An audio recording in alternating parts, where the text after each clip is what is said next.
Hello नमस्कार दोस्तों। Education express में आप लोगों का स्वागत है। मैं हूं दीपक यादव। आज हम लोग क्लास 10th के इतिहास के चैप्टर फर्स्ट, जिस चैप्टर का नाम है यूरोप में राष्ट्रवाद का उदय, का पार्ट फर्स्ट देखने वाले हैं। इस चैप्टर में लगभग दोस्तों 4 से 5 पार्ट आएगा। पूरा पार्ट ज़रूर देखिएगा। पूरा पार्ट देखने के बाद इस चैप्टर से एग्ज़ाम में आप लोगों का एक भी प्रश्न छूटेगा नहीं। तो आइए दोस्तों शुरू करते हैं। प्रश्न नंबर पहला देखते हैं क्या है। प्रश्न नंबर पहला है दोस्तों, जियोसेपी मैत्सिनी कौन था। प्रश्न नंबर पहला है, जियोसेपी मैत्सिनी कौन था। तो जियोसेपी मैत्सिनी इटली का एक महान क्रांतिकारी था। जियोसेपी मैत्सिनी कौन था दोस्तों, इटली का एक महान क्रांतिकारी था। अगला प्रश्न है, जियोसेपी मैत्सिनी का जन्म कब और कहाँ हुआ था।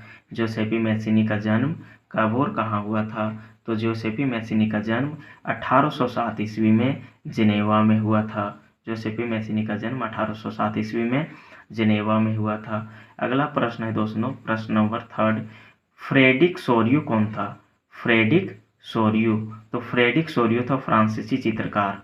फ्रेडरिक सोरियो कौन था दोस्तों, फ्रांसीसी चित्रकार था। इन्होंने 1848 ईस्वी में एक चित्र बनाया था जिसमें यूरोप के अनेक देशों को एक साथ झंडा लिए हुए दिखाया गया था और ऊपर से दिखाया गया था कि ईसा मसीह जो है, ईश्वर जो है, ईसा मसीह क्या कर रहे हैं, सभी लोगों पर फूल बरसा रहे हैं। प्रश्न नंबर अगला है दोस्तों, यह कथन किसका है, जब फ्रांस सीखता है तो बाकी यूरोप को सर्दी जुकाम हो जाता है। बहुत महत्वपूर्ण प्रश्न है दोस्तों। प्रश्न क्या है, यह कथन किसका है, यानी कि यह कथन किसने कहा था कि जब फ्रांस सीखता है तो बाकी यूरोप को सर्दी जुकाम हो जाता है। तो यह कथन है मेटरनिक का। आगे देखेंगे दोस्तों मेटरनिक कौन था। तो मेटरनिक ने कहा था कि जब फ्रांस सीखता है तो बाकी यूरोप को सर्दी जुकाम हो जाता है। अगला प्रश्न है दोस्तों, नेपोलियन बोनापार्ट कौन था। नेपोलियन बोनापार्ट कौन था। तो नेपोलियन बोनापार्ट दोस्तों फ्रांस का एक महान सेनानायक था। नेपोलियन बोनापार्ट कौन था दोस्तों, फ्रांस का एक महान सेनानायक था जो बाद में नेपोलियन 1804 ईस्वी में फ्रांस का सम्राट भी बना था। तो प्रश्न नंबर 6 वही है, नेपोलियन फ्रांस का सम्राट कब बना था। तो नेपोलियन फ्रांस का सम्राट 1804 ईस्वी में बना था, 1804 ईस्वी में। और वाटरलू के युद्ध में नेपोलियन की हार हो गई थी दोस्तों। तो प्रश्न नंबर वही है, सातवां, वाटरलू के युद्ध में किसकी हार हुई। तो वाटरलू के युद्ध में नेपोलियन की हार हो गई थी। वाटरलू के युद्ध में नेपोलियन की हार हो गई थी। और वाटरलू का युद्ध हुआ था 1815 ईस्वी में दोस्तों। 1815 ईस्वी में वाटरलू के युद्ध में नेपोलियन की हार हो गई थी और नेपोलियन बना था सम्राट कब, 1804 में। और 1815 ईस्वी में वाटरलू के युद्ध में नेपोलियन की हार हो गई। अगला प्रश्न है दोस्तों, वीना सम्मेलन कब हुई।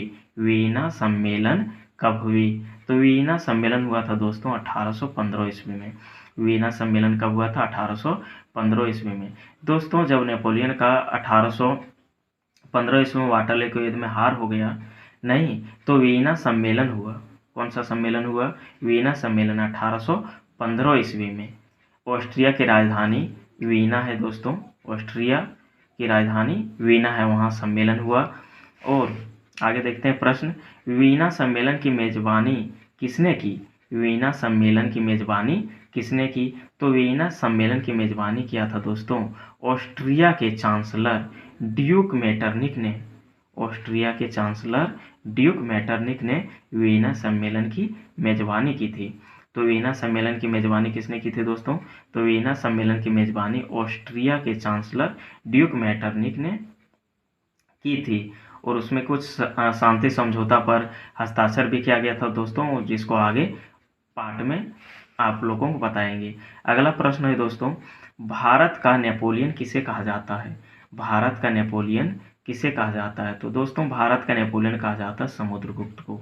भारत का नेपोलियन किसे कहा जाता है, तो भारत का नेपोलियन समुद्रगुप्त को कहा जाता है। भारत का नेपोलियन किसे कहा जाता है दोस्तों, समुद्रगुप्त को। याद रखना है आप लोगों को। अगला प्रश्न है दोस्तों, राष्ट्रवाद की प्रथम और स्पष्ट अभिव्यक्ति किसे माना जाता है। राष्ट्रवाद की प्रथम और स्पष्ट अभिव्यक्ति किसे माना जाता है, तो फ्रांसीसी क्रांति को माना जाता है। राष्ट्रवाद की प्रथम और स्पष्ट अभिव्यक्ति किसे माना जाता है दोस्तों, फ्रांसीसी क्रांति। आप लोगों को बता दूं दोस्तों, फ्रांसीसी क्रांति 14 जुलाई 1789 ईस्वी को हुई थी। फ्रांसीसी क्रांति 14 जुलाई 1789 ईस्वी को हुई थी। फ्रांसीसी क्रांति कब हुई थी दोस्तों? 14 जुलाई 1789 ईस्वी में। और फ्रांसीसी क्रांति ने ही लोगों में समानता, स्वतंत्रता और बंधुत्व के विचार दिए थे। फ्रांसीसी क्रांति ने कौन से विचार दिए थे दोस्तों? स्वतंत्रता, समानता और बंधुत्व के विचार दिए थे। अगला प्रश्न है दोस्तों, प्रश्न नंबर 13, यंग इटली एवं यंग यूरोप नामक संगठन की स्थापना किसने की? यंग इटली एवं यंग यूरोप नामक संगठन की स्थापना किसने की? तो यंग इटली एवं यंग यूरोप नामक संगठन की स्थापना जियोसेपी मैसिनी के द्वारा किया गया था। यंग इटली और यंग यूरोप नामक संगठन की स्थापना किसके द्वारा किया गया था? जियोसेपी मैसिनी के द्वारा। कब क्या किया था? 1830 के दशक में। 1830 के दशक में दोस्तों यंग इटली और यंग यूरोप ये दोनों गुप्त संगठन था। दोनों क्या था? गुप्त संगठन था। अगला प्रश्न है दोस्तों, बिस्मार्क कौन था? बिस्मार्क कौन था? तो बिस्मार्क था पर्सा का चांसलर। बिस्मार्क कौन था दोस्तों? तो बिस्मार्क था पर्सा का चांसलर। और अंतिम प्रश्न है दोस्तों, भारत का बिस्मार्क किसे कहा जाता है? भारत का बिस्मार्क किसे कहा जाता है? तो दोस्तों आप लोगों को कमेंट बॉक्स में बताना है कि भारत का बिस्मार्क किसे कहा जाता है। भारत का बिस्मार्क किसे कहा जाता है, आप लोगों को कमेंट बॉक्स में ज़रूर बताना है दोस्तों। आइए एक बार फिर से रिकॉल कर लेते हैं तेजी से।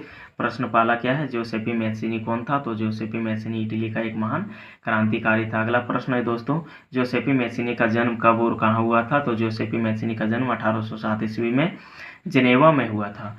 फ्रेडरिक सोरियो कौन था दोस्तों? तो फ्रेडरिक सोरियो फ्रांसीसी चित्रकार था। यह कथन किसका है? जब फ्रांस सीखता है तो बाकी यूरोप को सर्दी जुकाम हो जाता है। तो जब फ्रांस सीखता है तो बाकी यूरोप को सर्दी जुकाम हो जाता है, यह कथन है मेटरनिक का।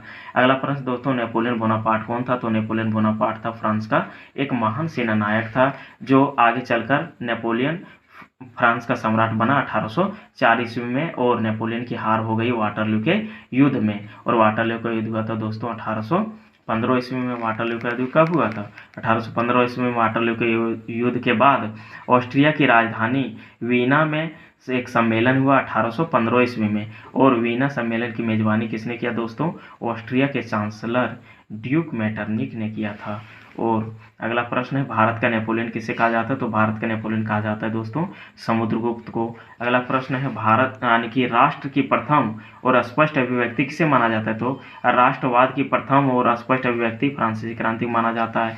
अगला प्रश्न है दोस्तों, यंग इटली एवं यंग यूरोप नामक गुप्त संगठन की स्थापना किसने की थी? तो जोसेपी मैसिनी ने किया था 1830 के दशक में। अगला प्रश्न है दोस्तों, बिस्मार्क कौन था? तो बिस्मार्क था पर्सा का चांसलर। और बता देते हैं दोस्तों, बिस्मार्क ने खून और खड़क की नीति अपनाया था। बिस्मार्क ने कौन सा नीति अपनाया था? खून और खड़क की नीति, जर्मनी को एकीकरण करने के लिए। और अंतिम प्रश्न दोस्तों, भारत का बिस्मार्क किसे कहा जाता है? तो इस प्रश्न का जवाब आप लोगों को कमेंट बॉक्स में देना है दोस्तों। अगर वीडियो अच्छा लगे तो चैनल को सब्सक्राइब कीजिए, शेयर कीजिए अपने दोस्तों में और बताइए इस चैनल के बारे में। इस चैनल में आप लोगों को दोस्तों बता देते हैं कि क्लास 8, 9, 10, 11 और 12 ऑल सब्जेक्ट का पूरा सिलेबस करवाया जाएगा दोस्तों एग्ज़ाम से पहले ही। इसलिए इस चैनल को सब्सक्राइब ज़रूर करें दोस्तों।